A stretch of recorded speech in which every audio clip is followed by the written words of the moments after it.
ಸಿದ್ದರಾಮಯ್ಯನವರ ಪ್ರಕರಣದಿಂದ ಸಿದ್ದರಾಮಯ್ಯನವರು ರಾಜೀನಾಮೆ ಕೊಡಬೇಕು ಅಂತ ನಿಮ್ಮ ಪಕ್ಷದ ಶಾಸಕರು ಇವರು ಮಾಜಿ ಸಚಿವರು ಹೇಳಿದ್ದಾರೆ ಸ್ಪೀಕರ್. ನೋಡಿಯಪ್ಪ,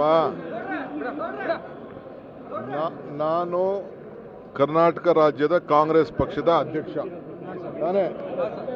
ನಾನು ಅದಕ್ಕೆ ತಾನೇ ನೀವು ಬಂದು ಮೈಕ್ ಹಿಡಿತಾ ಇರೋದು. ನಾನು ಹೇಳ್ತಾ ಇದ್ದೀನಿ, ಮುಖ್ಯಮಂತ್ರಿಗಳು ರಾಜೀನಾಮೆ ಕೊಡುವಂಥ ಪ್ರಸ್ತಾವನೆ ಬರುವುದಿಲ್ಲ. ಇದು ರಾಜಕೀಯವಾಗಿ ಬಿಜೆಪಿಯವರು ಜನತಾದಳದವರು ಇಬ್ಬರು ಸೇರಿ ಮಾಡ್ತಾರಂತ ಷಡ್ಯಂತ್ರ.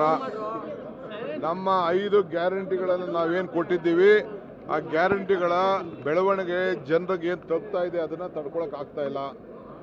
ಮುಖ್ಯಮಂತ್ರಿಗಳು ಒಬ್ಬ ಲಾರ್ಜರ್ ಸ್ಟೇಟ್ ಮುಖ್ಯಮಂತ್ರಿಗಳು ಕಾಂಗ್ರೆಸ್ ಪಾರ್ಟಿ ಅದನ್ನ ತಡ್ಕೊಳಕ್ ಆಗ್ತಾ ಇಲ್ಲ. ರಾಜ್ಯ ಕೊಡೋದು ಪ್ರಶ್ನೆ ಇಲ್ಲ. ಇಡೀ ಪಕ್ಷ ದೆಹಲಿಯಿಂದ ಹಳ್ಳಿವರೆಗೂ ಅವ್ರ ಜೊತೆ ಇದೆ. ಮತ್ತೆ ಅದನ್ನು ನಾನು ಪುನರುಚ್ಚ ಹೇಳ್ತೀನಿ, ಇದು ನಾನು ಪಕ್ಷದ ಅಧ್ಯಕ್ಷನಾಗಿ ಹೇಳ್ತಾ ಇದ್ದೀನಿ.